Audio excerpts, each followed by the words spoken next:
I've been watching Fear Street on Netflix, which is a trilogy event of films being released weekly in July, which is an exciting prospect. It was filmed in secret by director Lee Janiak. It's based on a series of novels written by R.L. Stine, the Goosebumps author, whose work's largely been untouched by Hollywood. There was the film Goosebumps, in which R.L. Stine himself was the main character, played by Jack Black, but beyond that, there's not really been much.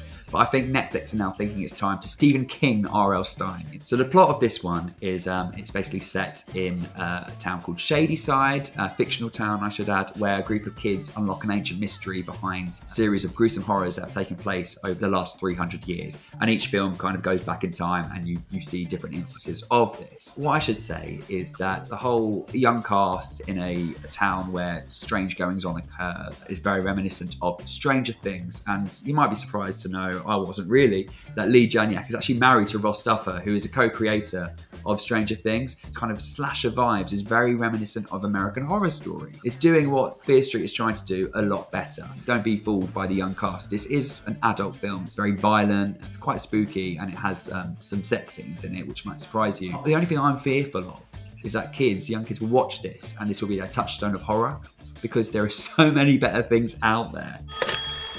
Hello? Still alive. Who is this? It's happening again.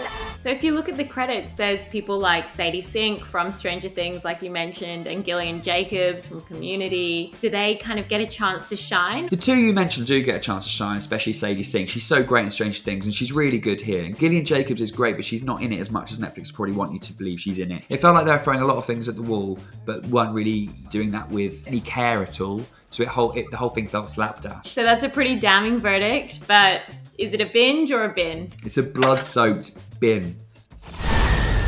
You were the only person who survived. How do we end this?